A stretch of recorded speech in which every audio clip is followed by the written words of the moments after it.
He asked her if she had pictures of drugs or nudes on her phone. She said, I don't have pictures of drugs, but I do have personal pictures and videos on my phone. What does he do then? He goes through her phone.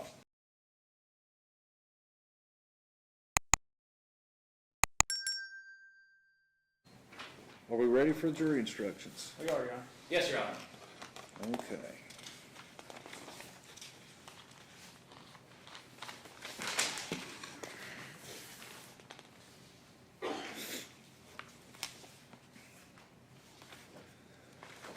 All right, jury instructions. Under the evidence presented to you in this case, you may find the defendant not guilty, or you may find the defendant guilty in operating a motor vehicle under the influence of intoxicants. Instruction 1, operating a motor vehicle under the influence of intoxicants. You will find the defendant guilty under this instruction if, and only if, you believe from the evidence beyond the reasonable doubt that in Bell County, Kentucky, on or about the 20th day of February 2018, within 12 months of the defendant's arrest, the defendant was operating or in physical control of a motor vehicle, and that while doing so, the defendant was under the influence of any substance which impairs one's driving ability. Verdict Form 1, operating a motor vehicle under the influence of alcohol or of intoxicants. This gives you a page where you could either choose, we the jury find the defendant not guilty of operating a motor vehicle under the influence of intoxicants, or we the jury find the defendant guilty of operating a motor vehicle under the influence of intoxicants. And it's got a signature placed for the foreperson. Instruction 2, you'll find the defendant guilty under this instruction if and only if, from the evidence beyond a reasonable doubt, that in Bell County, Kentucky, on or about the 20th day of February 2018, and within 12 months of the defendant's arrest, the defendant failed to operate her vehicle in a careful manner with regard to the safety and convenience of pedestrians and other vehicles upon the highway. And it leaves you two areas where you can choose to say, we the jury find the defendant not guilty of reckless driving, or we the jury find the defendant guilty of reckless driving, and that will be signed by the foreperson. Instruction 3, failure to wear a seatbelt. You'll find the defendant guilty under this instruction if and only if you believe from the evidence beyond a reasonable doubt that in Bell County, Kentucky, on or about the 20th day of February 2018, and within 12 months of the defendant's arrest, the defendant was operating a motor vehicle, and that while doing so, the defendant was not wearing a seatbelt. And it also gives you an area where you can find whether the defendant is guilty or not guilty, and to be signed by the foreperson. Counsel approach.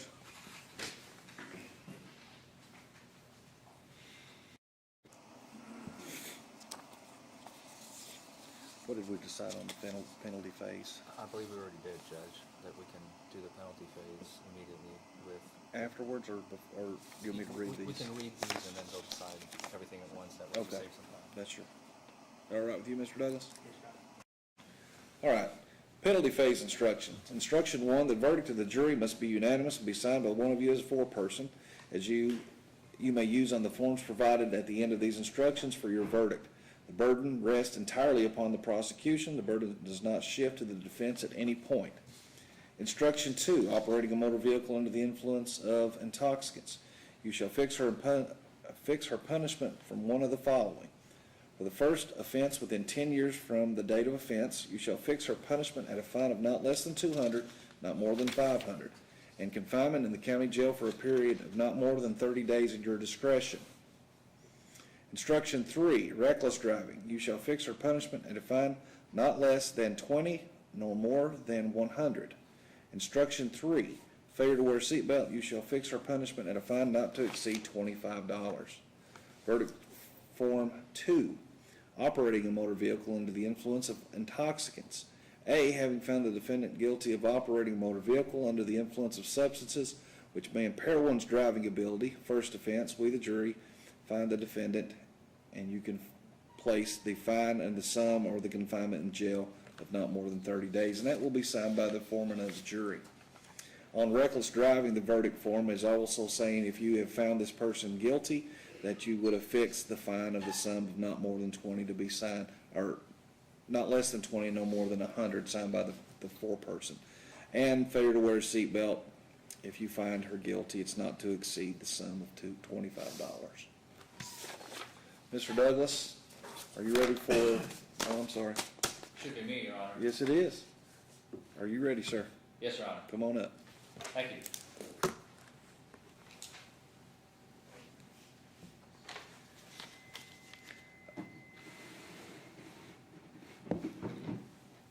Good afternoon. Looks like we are almost done.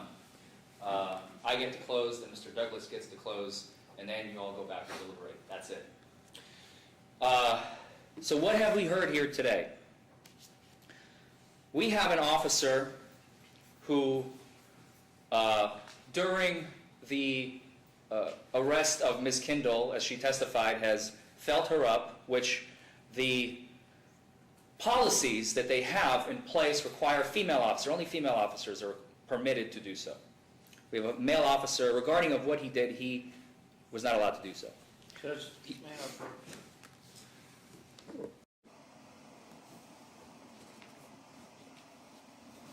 that statement be stricken. The judge admonished the jury that is not true. He's produced no evidence that KSB's policy is as such. An officer can pat down a female when he's out on a road stop. There's no prohibition against that. My statement is not evidence, Your Honor. I'm simply talking about common sense. It doesn't even have to go to the policies. His statement was... But you did state policy.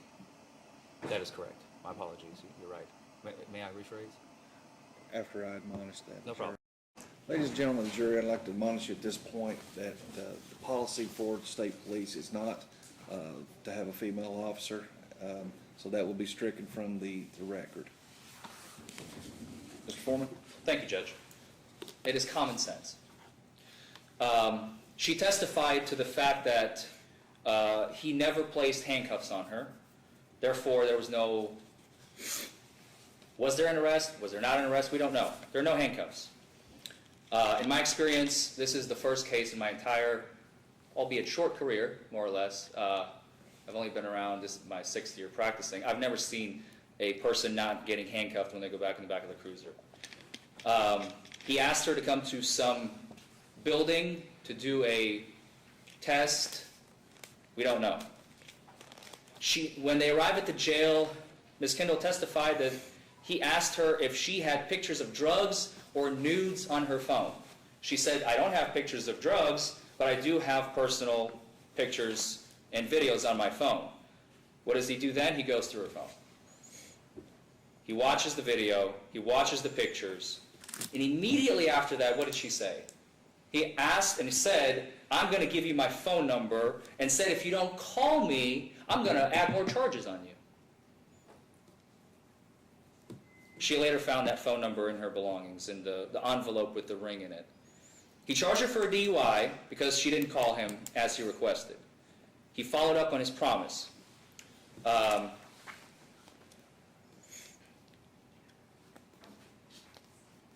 Now, what we don't have here, unfortunately, as I do in some cases, video. And in the majority of cases, when it comes to police stops, especially at night, police officers, it's really, really dangerous. And as Officer Brigman, even though he didn't testify to this, we all know, it's common sense. It is dangerous when it's dark out. People have knives, they have needles, they have drugs, they could be packing weaponry of any sort. It is important for the officer to have some sort of backup. What is the backup? It's usually a video. We don't have that here.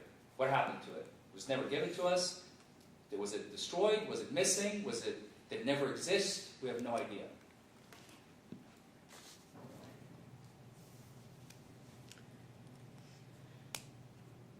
Look at this room here. There's a camera. 1, 2, 3, 4, 5, 6 cameras in this one room alone.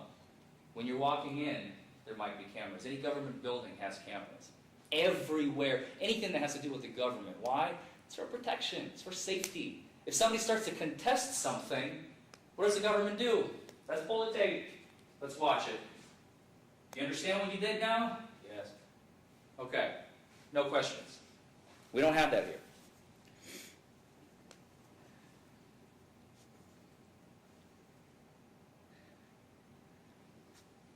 Why did Ms. Kindle refuse? What did she say? I'm sorry. Why did she refuse to go in to that building after he pulled out a bag with a cup in it? I need you to go in there. I'm not going anywhere. Why? I was petrified of him at this point. Did he? What did he offer then? Well, sign this piece of paper and you're good. We're going to the jail. Okay, where do you need to sign? I'm not going to read it. Let's go. I just want to get out of here.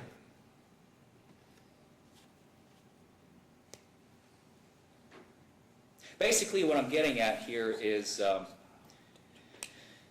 this is a he said, she said battle. Unfortunately, and we don't have anything other than what the officer said and what Ms. Kendall has said, and it's your job. And I noticed you were. I thank you very much. You were very attentive. I noticed how you were paying attention to everything that was coming out because it's important. You want to know what happened. That's what we do. We're creatures of stories. Now you know the story. You know both sides. You know side A and you know side B, and now you decide. And as I alluded to, I will spend 10 seconds on this. I promise. We have no burden at all. If we could have sat there and played cards the whole trial. Any questions, Mr. Forman, of this witness? Your Honor would ask, do you have any questions of this witness? Nope. Moving on. Next witness. He could have put on 100 witnesses. And we would have just sit there playing cards, war, whatever, Monopoly. We didn't. We wanted you to hear both sides of the story, regardless. So, with that in mind, I'm certain that based on everything you heard, you will have no other choice than return a verdict of not guilty for Ms. Jennifer Yvonne Kendall. Thank you. Mr. Douglas? Can I please forward the count?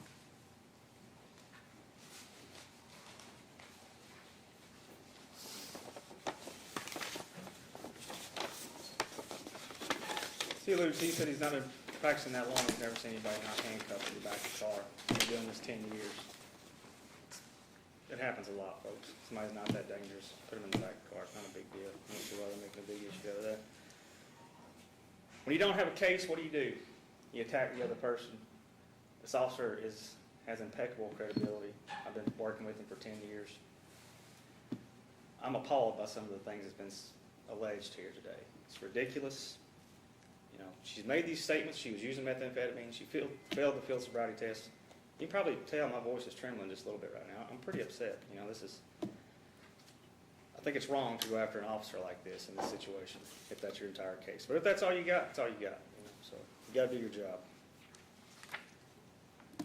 Counsel made the statement in his closing that the officer withheld these charges, you know, waiting on her to give him a call, I guess, so they could hook up. That's what he's alleging, you know, in reading between the lines.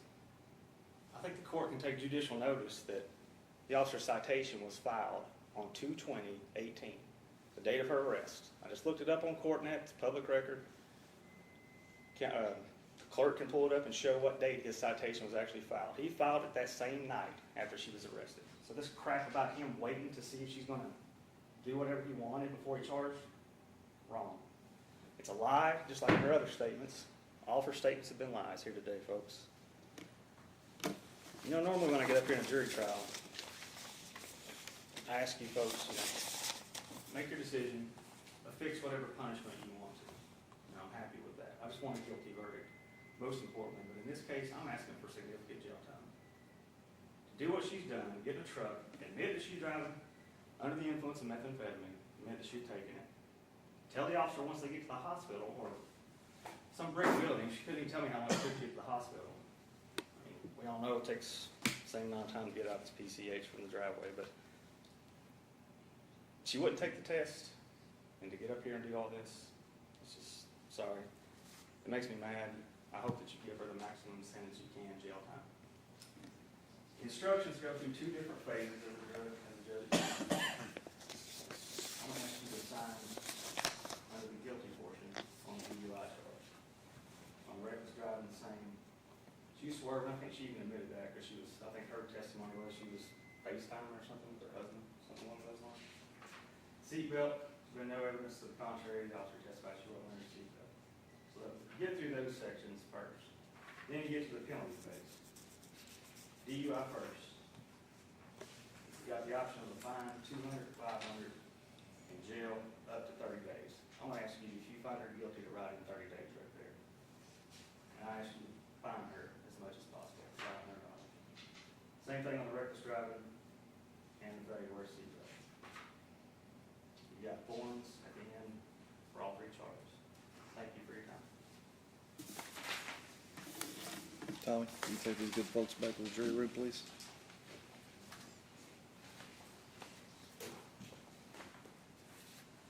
Okay.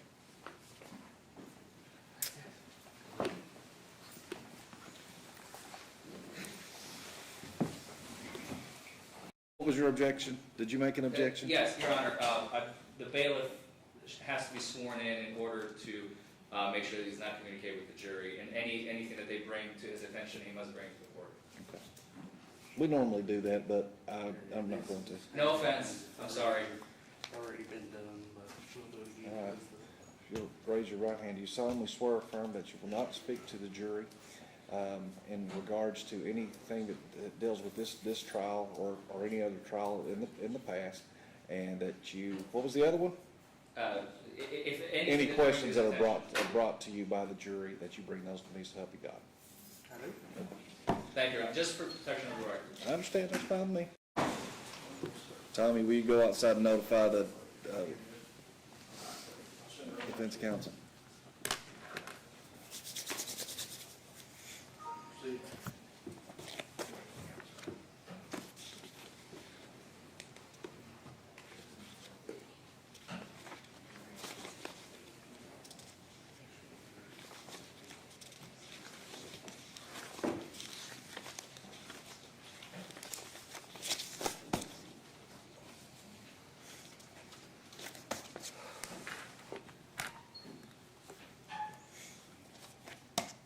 All right, we got everybody?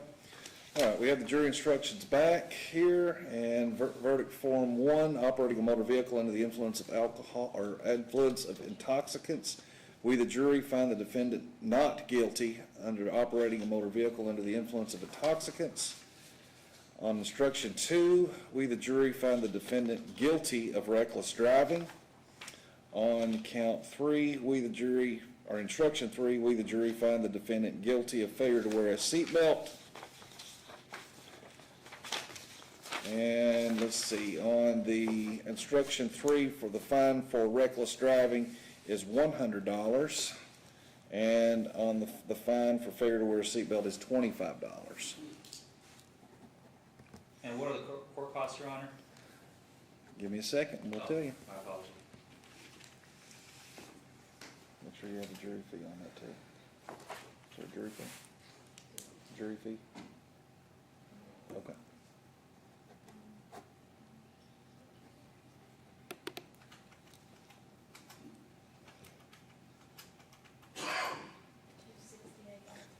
Total comes to $268. First payment will be due by March 1st. Okay, ladies and gentlemen, thank you for your time.